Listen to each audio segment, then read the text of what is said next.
হঠাৎ যদি আন্তর্জাতিক যুদ্ধের কারণে তেলের সরবরাহ বন্ধ হয়ে যায়, তাহলে বাংলাদেশে থাকা তেলের মজুদ কতদিন চলবে? এক সপ্তাহ, এক মাস, নাকি তারও কম? আজ আমরা জানবো বাংলাদেশের তেলের রিজার্ভের আসল অবস্থা এবং যুদ্ধ দীর্ঘ হলে কি হতে পারে। চলুন এই ভিডিওতে আমরা বিস্তারিত জেনে নিই।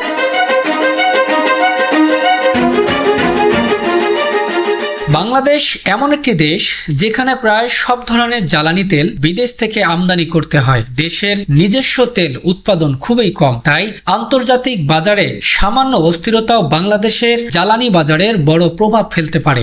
বর্তমানে দেশে diesel, petrol, octane, furnace oil এবং জেট ফুয়েল এই 5 ধরনের জ্বালানি তেলের মজুদ রাখা হয়। বিশেষজ্ঞদের তথ্য অনুযায়ী ডিজেলের মজুদ সাধারণত প্রায় 2 সপ্তাহের মতো চলতে পারে। পেট্রোলের মজুদ 2 থেকে 3 সপ্তাহের মতো চলতে পারে। অকটেনের মজুদ প্রায় 1 মাস পর্যন্ত চলতে পারে। আর বিদ্যুৎ উৎপাদনের জন্য ব্যবহৃত ফার্নেস অয়েল তুলনামূলকভাবে বেশি সময়ের জন্য মজুত রাখা হয়। এর মানে হলো বাংলাদেশের তেলের সরবরাহ মূলত নিয়মিত আমদানির উপর নির্ভরশীল।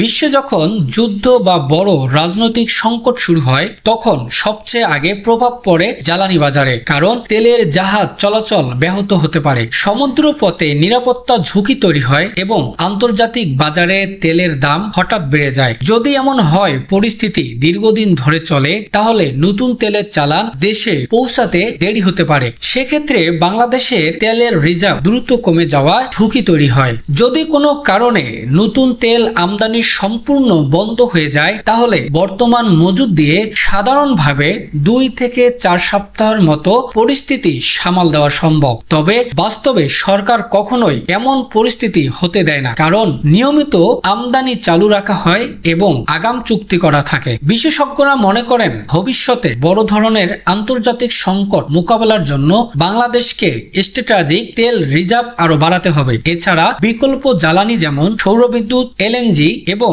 নবায়নযোগ্য শক্তির ব্যবহার বাড়ানো জরুরি। বাংলাদেশের কাছে বর্তমান স্বল্প মেয়াদে চলার মতো তেলের রিজার্ভ রয়েছে, তবে বিশ্ব রাজনীতি এবং যুদ্ধ পরিস্থিতি যদি দীর্ঘ মেয়াদে অস্থির হয়ে ওঠে, তাহলে জ্বালানি নিরাপত্তা বাংলাদেশের জন্য একটি বড় চ্যালেঞ্জ হয়ে দাঁড়াতে পারে। সুতরাং এখনই পরিকল্পনা করা দরকার কিভাবে ভবিষ্যতের জ্বালানি সংকট মোকাবেলা করা যায়। আপনাদের কি মনে হয়, বাংলাদেশের আরো বড় তেলের রিজার্ভ থাকা উচিত নাকি বর্তমান ব্যবস্থায় যথেষ্ট?